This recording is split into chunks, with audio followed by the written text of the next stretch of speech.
Welcome to today's podcast. We're diving into a question that's crossed everyone's mind at some point. Is life really simple? If it is, why does it feel so complicated? Do we make it complicated ourselves, or is it just how life is? Sometimes everything seems smooth, and sometimes it feels like things are falling apart. So what's your take on this? That's an interesting question. If we say life is simple, why does it become so complicated? But let's look at the assumption behind this. Is life really that simple to begin with? I mean, even if I say it's simple, that's just words. The reality is, life isn't simple. Not for humans, and definitely not for animals either. Look at animals. They live under constant threat, always on the edge, fighting for survival every single day. They're either hunting or being hunted. Now, think about that. Isn't that the same for us humans in some way? Sure, we don't run from predators, but we are in survival mode too. Everyone's struggling, whether it's financially, emotionally, or in relationships. If someone is stuck in financial trouble, the world doesn't stop for them. No one really cares. That's true. Life's struggles seem endless. So, are you saying that just like animals, we are always stuck in some kind of survival game? Exactly. The survival game just looks different for humans. For animals, it's about escaping predators or finding food. For us, it's about earning money, building a career, or meeting societal expectations.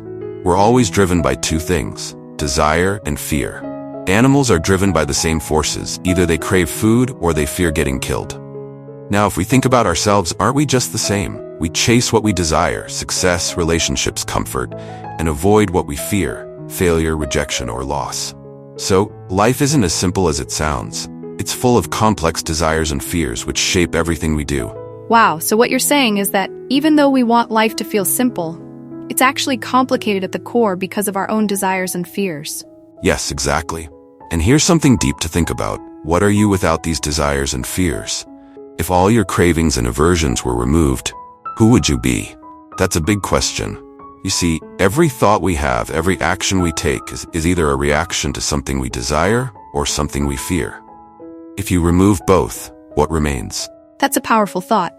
But I wonder, can we really get rid of all desires and fears? They seem so natural to who we are as humans. Good question. It's true, we can't fully eliminate them, but becoming aware of them makes a difference. Most people live life on autopilot without realizing how much their actions are shaped by desires and fears. But the moment you step back and observe these forces within you, life begins to shift. And this brings me to another point. Understanding life isn't just about hearing these ideas or theories. If we only think about them intellectually, it feels interesting for a while, but then we go back to our usual patterns. Real understanding happens when you experience it for yourself. When you truly observe how desire and fear run your life, you might discover something new. So it's not enough to just listen to ideas. We have to experience these truths in our daily life. Yes, exactly. Otherwise, these ideas just become interesting talk.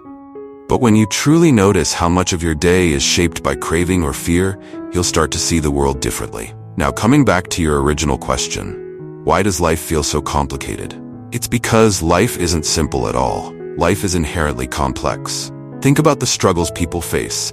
Many are just trying to meet basic needs. For some, it's about figuring out how to feed their children the next day. That's not simple. And on top of that, there's fierce competition everywhere, whether it's students preparing for exams or professionals trying to build careers. People spend years chasing their dreams, giving everything they have, time, money, and energy, without any guarantee of success. So how can life be called simple? That's such a valid point. We often say, life is simple, we just complicate it. But for someone going through real struggles, like financial challenges or years of failed attempts, it's far from simple. Exactly. Life might appear simple from the outside, but when you look deeper, it's a complex web of needs, desires, fears, and competition. And the tricky part is, we live in a society that romanticizes simplicity, without acknowledging the struggles most people face. The reality is, not everyone has the luxury to simplify their life when they're fighting just to survive. So what's the takeaway here?